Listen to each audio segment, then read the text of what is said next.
이번 시간에는 붉을 단자에 대해서, 한자어에 대해서 가장 쉽게 풀이하는 방법을 설명해 보도록 하겠습니다. 2023년 현재 시점에서 풀이하는 겁니다. 주어진 한자어를 최대한 활용해서 설명해 보도록 하겠습니다. 통째로 외우지 말고 분리해 보겠습니다. 성경, 월경, 불동주, 하나일. 성 안에 하나의 불똥이 있는데 그 횃불은 어떻습니까? 붉은색이겠죠? 붉을 단이 되겠습니다. 다시 한번 더 설명해 보겠습니다. 성 안에 하나의 불똥이 있는데 그 빛은 붉게 빛이 난다. 붉을 단이 되겠습니다. 다른 방법 하나는 머리두죠. 머리두. 덮을매기입니다. 머리에 무거운 것을 덮으면 어떻게 되죠? 얼굴이 붉어지죠? 붉을 단이 되겠습니다.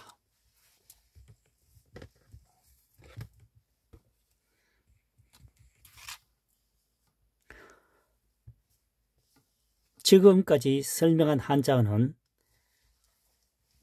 2023년 현재 시점에서 풀이하는 학습 방법이었습니다.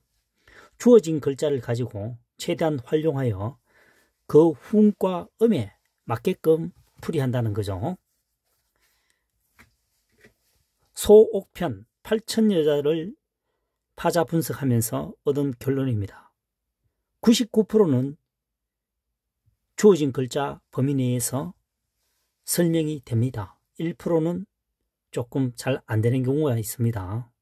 우선 최근에 만들어진 글자가 아니고 또 그렇다고 한자 사랑이 맞는 글자도 아니고 이미 수백 년 전, 수천 년 전에 만들어진 글자를 현재 시점에서 풀이하다 보니까 약 1% 정도는 조금 애매한 경우가 사실 발생하기도 합니다. 그것은 또 그 나름대로 풀면 되겠죠. 직구가 안 되면 변화구를 던지면 됩니다.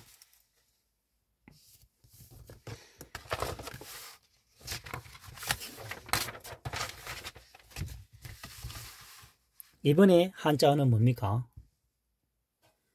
클비 어떤 비입니다. 클비 어떤 비, 크다라는 뜻과 어떤이라는 것은 최고라는 얘기죠. 한번 분석해 보겠습니다. 2급에 해당하는 글자네요. 아니불이죠. 하나일입니다. 하나가 아니다는 거죠. 그 결과적으로 의미를 확장해 보면 많다는 거죠. 많다는 것은 또 크다고 의미할 수도 있죠. 많다, 크다. 그래서 클비, 그 중에서 제일 크니까 뭡니까? 또 어떤으로 볼 수도 있겠죠. 영어 단어도 여러 가지 뜻이 있듯이 한자어도 수십 가지의 뜻이 있습니다. 어쨌든 그것은 유추해서 생각할 수밖에 없습니다.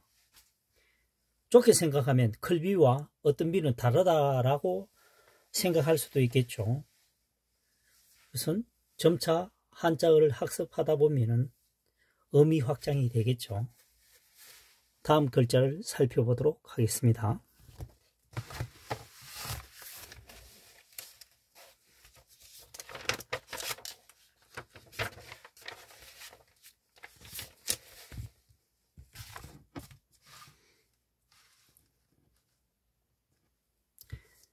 인간세, 세상세, 세대세자입니다. 여기서는 가장 적합한 것이 세대세자로 이 뭡니까? 파자 분석에 유리하다는 뜻이겠죠. 세대세로 풀어보겠습니다. 이 글자를 분리해보면 서물립, 숫자 20이라는 뜻이죠. 그 다음 20은자입니다. 나이가 20이면 숨는다는 뜻입니다. 조금 뭔가 이상하지만 좀 더 깊이 이렇게 생각해보면 사람이 현재가 아니고요. 수백 년 전입니다. 나이 20이면 계속 있던 집 아이가 보이지 않는다는 거죠. 결혼을 했다는 얘기입니다. 그래서 나이 20이면 숨은 것처럼 보이는데 결혼을 했습니다. 그래서 한 세대를 구성했다는 얘기겠죠. 그래서 세대세라고 기억하고 그 다음 인간세, 세상세를 추가적으로 기억해야 되겠죠. 나이 20이면 결혼을 했다. 뭐 최근에도 결혼하는 사람 분들이 있겠지만 과거에 지금 현재 90에서 100세 되는 분들을 보면 14살, 16살에 결혼하신 분들이 많습니다. 그러니까 그 위로 수백 년 전 가면 더 많았겠죠. 왜냐? 지금은 100세 세대라고 하지만 50년 전에는 60세대입니다. 그 위로 가면 평균 수명이 50밖에 안 될 수도 있습니다. 그러니까 결혼 날짜가 빨라졌을 것이고 또 그 전에는 딸이 있는 경우에 뭡니까? 시집을 보내면 한 숟가락 든다 이런 표현을 상당히 많이 썼습니다. 지금은 이해가 잘 안 가시는 분도 있겠지만 과거에는 그만큼 살기가 힘들었다는 얘기입니다. 하루 세 끼를 해결하기도 역부족이었다. 수백 년 갈 것도 없습니다. 1950년대 하루 세 끼 해결하지 못하고 두 끼 먹는 분 많았습니다. 경제 성장이 놀라울 정도로 발전하게 된 거죠. 세 번째입니까? 어쨌든 다음 글자를 살펴보도록 하겠습니다.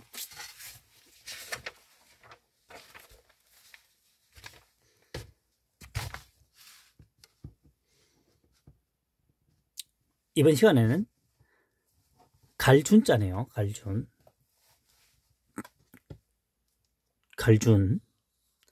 사람인 변 합해서 사람이 간다 준수할 준입니다.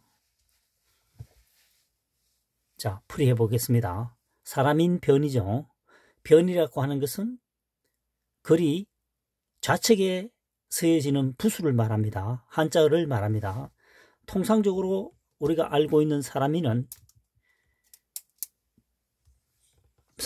이렇게 적죠. 사람인 이렇게 적는데 이 한자어는 단독으로 사용될 때고 이 한자는 단독이 아니고 이 글자의 뭡니까? 일부분으로 사용되는 게 차이점이죠. 그러면은 이 사람인 변을 쓰지 않고 이 사람인을 쓰게 되면 인준이라고 읽을 수도 있다는 얘기죠.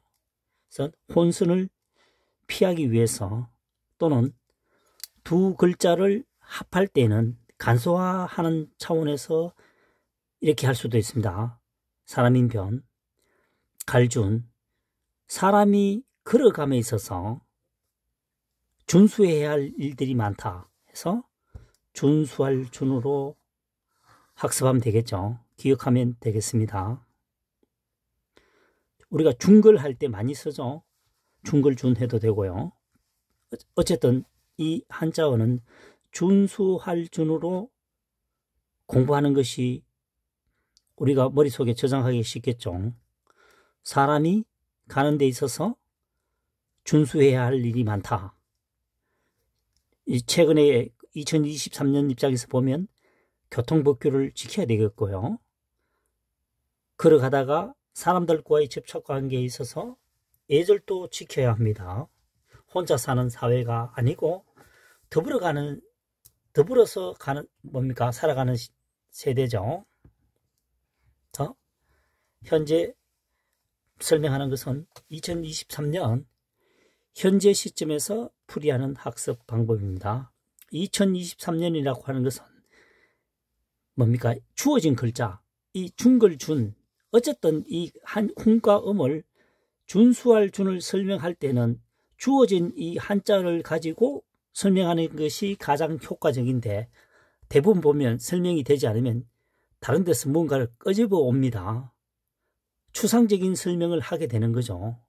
추상적인 설명은 우선은 깔끔하게 보일지 모르겠지만 시간이 경과한 후에는 추가된 것을 끌어당겨오기는 쉽지 않다는 거죠. 추상적인 설명보다는 보다 구체적인 설명이 가장 확실하다. 또 하나는 주어진 글자를 가지고 최대한 활용하는 것이 혼선을 미연에 예방할 수 있다. 한자 사랑의 기본 원칙입니다. 그 다음 갑자기 아자를 살펴보도록 하겠습니다. 사람인 변이죠. 변에 대해서는 조금 전에 설명했고요. 그 다음에 이 글자는 뭡니까? 나 아자입니다. 나 자신을 가리킬 때 나 아. 좌측에는 사람인 변이었죠. 사람인 변. 그렇죠? 사람인 변, 사람인. 사람은 어떻게 됩니까? 시간이 지날수록 나 자신을 높이려고 한다는 거죠. 사람은 시간이 지날수록 나 자신을 높이려고 한다 해서 이때는 높일 아, 그 다음 갑자기 아. 갑자기 하고 높다라는 의미는 조금 다를 수도 있지만 어쨌든 이 한자어는 같게 지금 쓰고 있습니다. 갑자기 아, 갑자기라는 것은 잠시라는 얘기겠죠. 잠시 아, 높게 하다, 높일 아 같이 쓰입니다. 그래서 사람은 나 자신에 대해서 시간이 경과할수록, 다시 말해서 철이 들수록 사회생활을 함으로써 나 자신을 높이려고 한다. 자아실현, 자기개발, 체력 정진, 건강 모든 것을 낮추려고 하는 것이 아니고 정진시키려고 하겠죠. 그래서 높이려고 한다 해서 높일 아, 갑자기 아 이렇게 학습하면 되겠습니다. 다음 시간에 또 뵙도록 하고요. 한자사랑이 설명하고 있는 내용이 공감이 간다면 구독, 좋아요를 눌러주시면 감사하겠습니다.